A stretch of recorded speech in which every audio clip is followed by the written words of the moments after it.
बहुत अच्छा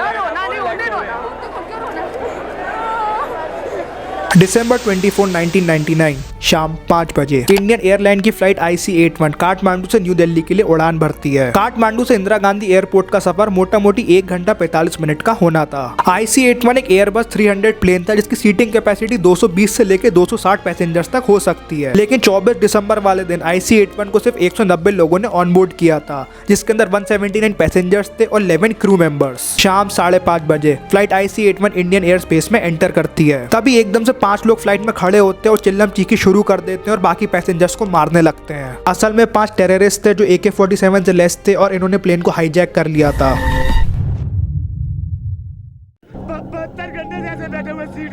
चाहे आप दो आदमी को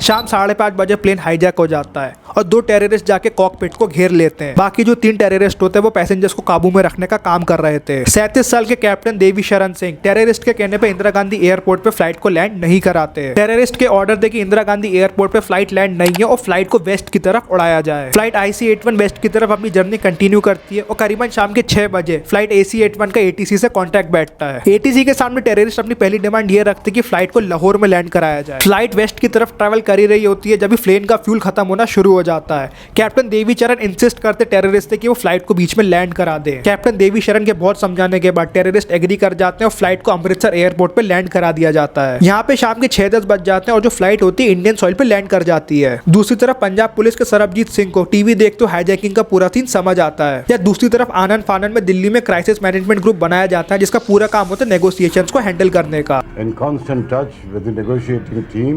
अब वैसे तो फ्लाइट अमृतसर में रिफ्यूलिंग के लिए रुकी थी, पर क्राइसिस मैनेजमेंट ग्रुप जितनी देर तक रिफ्यूलिंग को टाल सके उतनी देर तक टालने की कोशिश करती है। फ्लाइट की रिफ्यूलिंग पूरे 45 मिनट तक नहीं होती। यहाँ पर टेररिस्ट इरिटेट होना शुरू हो जाते हैं और कहते हैं कि अगर फ्लाइट की रिफ्यूलिंग नहीं की गई तो वो लोग पैसेंजर्स को मारना शुरू कर देंगे। टेररिस्ट टाइम डिले से परेशान होकर सतनाम सिंह नाम के एक पैसेंजर में चाकू मार देती है। यहाँ पे कैप्टन देवी चरण 4 बार रिफ्यूलिंग की डिमांड करते हैं जो पूरी नहीं की जाती। दूसरी तरफ टेररिस्ट काफी ज्यादा एजिटेट हो जाते हैं और बोलते हैं कि अगर रिफ्यूलिंग नहीं की गई तो वो लोग 10 पैसेंजर्स को वही मार देंगे। पहले तो पंजाब पुलिस टेररिस्ट से नेगोशिएट करने की कोशिश करती है पर टेररिस्ट उनको सीधा मना कर देते हैं। हाईजैकर्स अपने बीच में कोई मिडिलमैन नहीं चाहते थे, उन्हें डायरेक्ट दिल्ली बात करनी थी। इसी बीच पंजाब पुलिस एक प्लान बनाती है कि रिफ्यूलिंग टैंकर में फ्यूल की जगह कुछ ऑफिसर्स को बिठा दिया जाए। जैसे रिफ्यूलिंग के नाम पे टैंक प्लेन के पास पहुंचेगा, ऑफिसर्स नीचे उतर के प्लेन के टायर को फोड़ देंगे। प्लान सुनने में तो अच्छा लग रहा था पर क्राइसिस मैनेजमेंट ग्रुप इसे रिजेक्ट कर देता है। पंजाब पुलिस प्लेन के रिफ्यूलिंग के लिए फ्यूल से भरा टैंकर प्लेन की तरफ भेजना शुरू कर देती है। टैंकर काफी ज्यादा स्पीड से जा रहा था तो कमांड सेंटर से ऑर्डर आता है कि टैंकर की स्पीड धीरे कर दी जाए, पर पता नहीं क्यों कमांड सेंटर और टैंकर के ड्राइवर के बीच में कुछ मिसकम्युनिकेशन हो जाता है और टैंकर को धीरे चलाने के बजाय टैंकर का ड्राइवर गाड़ी को बीच रनवे पे खड़ा कर देता है। अब पायलट के कैबिन से टेररिस्ट को अपनी नजरों के सामने टैंकर देख रहा था जिस कारण उनको शक होने लगा। हाईजैकर्स कैप्टन देवी चरण को इमीडिएटली टेक ऑफ करने के लिए बोलते हैं। अगर ऐसा नहीं किया गया तो सारे पैसेंजर्स को मार देंगे और प्लेन बिना किसी फ्यूल के अमृतसर के रनवे से टेक ऑफ शुरू कर देता है। अब एक प्रॉब्लम थी, प्लेन के सामने खड़ा हुआ था एक बंद टैंकर। हाईजैकर्स को कोई फर्क नहीं पड़ता। हाईजैकर्स को कैप्टन देवी चरण कहते हैं तुम टैंकर को उड़ा दो पर प्लेन को यहाँ से लेके चलो। प्लेन थोड़ी सी मार्जिन से टैंकर को मिस करके अपनी उड़ान भर देता है बिना किसी फ्यूल के। टैंकर और प्लेन की टक्कर होने वाली थी जिसका एक बहुत बड़ा कारण मिसकम्युनिकेशन बन गया था। जैसे ही फ्लाइट अमृतसर से टेक ऑफ करती है कैप्टन देवी शरण कहते हैं हम सब मरने वाले हैं। प्लेन लाहौर के एयर स्पेस में एंटर करती है पर पाकिस्तान अथॉरिटीज प्लेन को लैंड करने की परमिशन नहीं देती। उल्टा पाकिस्तानी अथॉरिटीज रनवे की सारी लाइट बंद कर देती है जिससे प्लेन को लैंड नहीं कराया जा सके और यहाँ पे टेररिस्ट अड़े आते हैं प्लेन की लैंडिंग कराने के लिए। प्लेन डिसेंड होना शुरू होता है जब भी कैप्टन देवी शरण को समझ आता है वो किसी रनवे पे नहीं एक हाईवे पे लैंड होने वाले हैं। जैसे तैसे कैप्टन देवी शरण प्लेन को कंट्रोल करके वापस ऊपर लाते हैं और एक लास्ट रिक्वेस्ट करते हैं पाकिस्तानी अथॉरिटीज से। अब पता नहीं आखिर में एकदम से क्या होता है, पाकिस्तानी अथॉरिटीज मैजिकली आखिरी रिक्वेस्ट को एक्सेप्ट कर लेती है कैप्टन देवी शरण की और प्लेन फाइनली लाहौर में लैंड हो जाता है। We have evidence to show that hijackers were encouraged by Pakistan. What evidence? Pardon? What is the evidence that you have?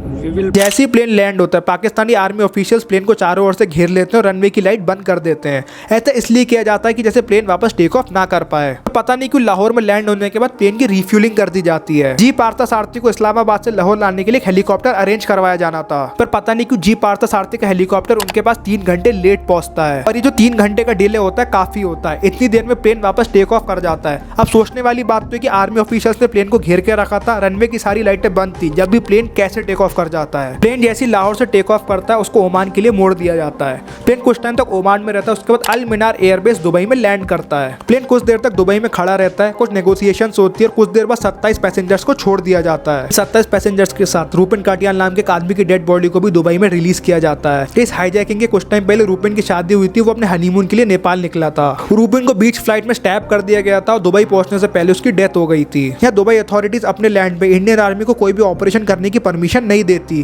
The government of UAE and the local authorities in Dubai were not at all willing to permit any commando action. That is to keep the aircraft there for a period which would allow us to send commandos from India.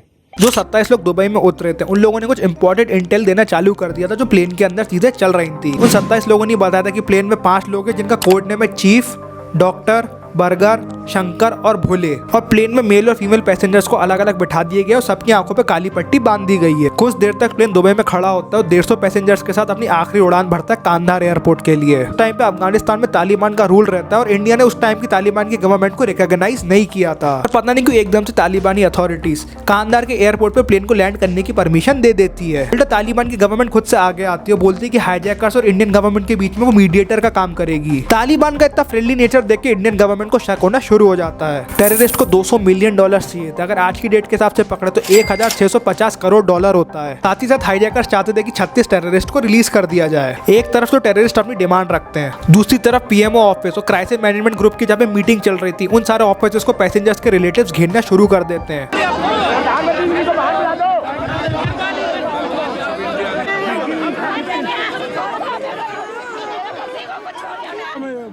पर Jaswant Singh media के सामने कहते हैं कि Indian citizens की security उनकी पहली priority है। टेररिस्ट से नेगोशिएशन करने के लिए इंडिया से टीम जाती है, इसको अजित डोभाल लीड करते हैं। टेररिस्ट की इनिशियल डिमांड थी 36 कैदी और $200 मिलियन, पर आगे जाके इनकी डिमांड्स को 3 कैदी पर नैरो डाउन कर दिया जाता है। पर असल में ये कोई 3 आम कैदी नहीं थे। पहला था मौलाना मसूद अजहर, जैश ए मोहम्मद का फाउंडर, दूसरा अहमद उमर सईद शेख, इंडियन टूरिस्ट की किडनैपिंग का मास्टरमाइंड, तीसरा Mushtaq Ahmed Zargar, Islamic terror state camps का चीफ। ये तीनों जसवंत सिंह के साथ बैठ के कांधार फ्लाइट से आते हैं। एक तरफ तो हॉस्टेज को छोड़ दिया जाता है, दूसरी तरफ तीनों टेररिस्ट हाईजैकर्स को दे दिए जाते हैं। अब यह इंडियन गवर्नमेंट को लगता है तालिबान पैसेंजर्स के रिलीज के बाद सारे टेररिस्ट को मार गिराएगी, पर ऐसा नहीं होता। उल्टा तालिबान की गवर्नमेंट 3-4 गाड़ियां अरेंज करती है, सारे टेररिस्ट और हाईजैकर्स को इस्लामाबाद की बॉर्डर पर छोड़ के आती है। इससे एक चीज क्लियर हो जाती है, IC-81 की हाईजैकिंग में पाकिस्तान की ISI और तालिबान का पूरा हाथ था। और ये जो 3 टेररिस्ट छोड़े जाते हैं इंडिया में आगे होने वाली टेरर एक्टिविटीज के मास्टरमाइंड बनते हैं। इंडिया में काफी ज्यादा लोग टेररिस्ट की रिलीज के खिलाफ थे। कुछ लोग तो ये तक कह रहे थे कि हमारे घर वालों को मर जान दो, पर इन टेररिस्ट को इंडिया के बाहर नहीं जाना चाहिए। आज अगर हम किसी भी दबाव में आकर के आतंकवादियों को छोड़ते हैं